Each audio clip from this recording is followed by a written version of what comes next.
To solve word problems effectively, you can apply Polya's 4-step problem-solving process. Si George Polya ay isang mathematician na nagbigay ng isang technique upang mas madaling masagutan o maintindihan ang math problems.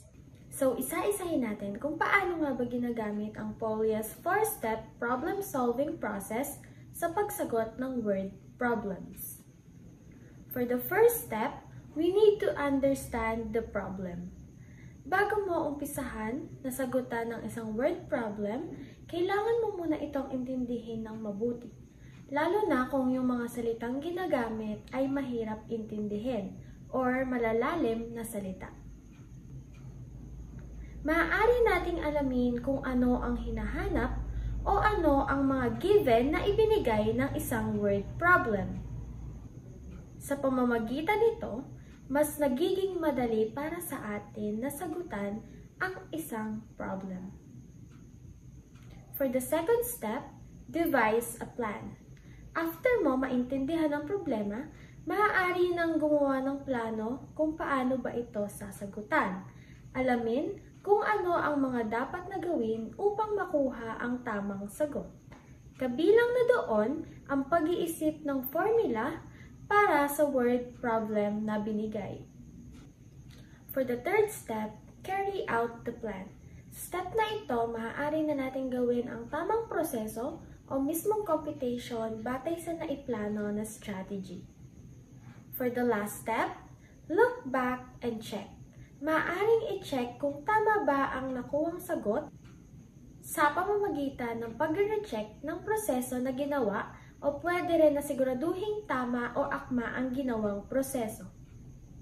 So now, let's have an example and let's try to apply this strategy. Liam is collecting marbles in a pattern. On the first day, he has 3 marbles. Each day, he collects 3 times as many marbles as the day before. How many marbles does Liam have in total after 6 days? So let's apply the first step. We need to understand the problem. Ayon sa word problem, nangongolekta si Liam ng mga marbles. Sa unang araw, mayroon siyang 3 marbles. At kada araw, nagiging triple ang nakokolekta niya. So first, itry muna natin gawin yung ating sequence. Since ang unang araw, mayroon siyang 3 marbles. Therefore, ang ating first term ay 3. At ita-times natin lagi siya sa 3 kasi triple ang nadadagdag na marbles. So, ang sequence natin ay 3 times 3 is equals to 9 and 9 times 3 is equals to 27. Therefore, we have a geometric sequence 3, 9, 27. Since 3 ang number na tinatimes sa kanila ng paulit-ulit, automatic ang ating common ratio ay 3. So, ang given ay a sub 1 is equals to 3 and r, which is the common ratio, is equals to 3. At ang hinahanap natin sa problem na ito ay kung ilan ang total ng mga marbles after 6 days. Now, let's proceed sa step number 2, which is devise a plan.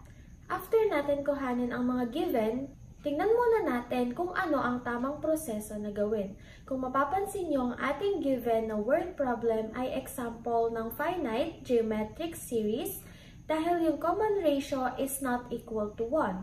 So, automatic, ang gagamitin nating formula ay S sub n is equals to a sub 1 times the quantity of 1 minus r raised to n over 1 minus r. Now, let's proceed sa third step, which is carry out the plan. Since alam na natin kung anong formula ang gagamitin natin, pwede na tayong mag-substitute.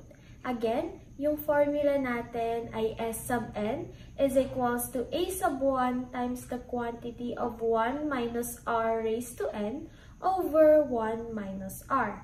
So, pag pinalitan natin, gamit yung mga given, magiging S6 is equals to 3 times the quantity of 1 minus 3 raised to 6 over 1 minus 3. So, unahin muna natin yung naka-parentheses. So, 3 raised to 6 is equals to 729. Now, we have S6 is equals to 3 times the quantity of 1 minus 729 over 1 minus 3. And unahin natin ulit yung nasa baba or yung denominator. So, 1 minus 3 is equals to negative 2. So, now we have S6 is equals to 3 times negative 728 over negative 2. And pag tinimes natin, yung negative 728 sa 3, ang makukuha natin ay negative 2,184. And then, i-divide natin siya sa negative 2. Ang final answer natin is S6 is equals to 1,092. Now, after natin makompute, proceed tayo sa last step. Look back and check. So, let's check if our answer is correct. Try natin buuin yung 6 na terms sa given na geometric sequence. So, mag-start sa 3, then ito times natin siya sa common ratio hanggang magkaroon tayo ng 6 terms. Now, we have 3, 9, 27, 81, 243, and 729. And ang hinahanap natin ay ang total marbles na nakolekt ni Liam. So, we add lang natin lahat.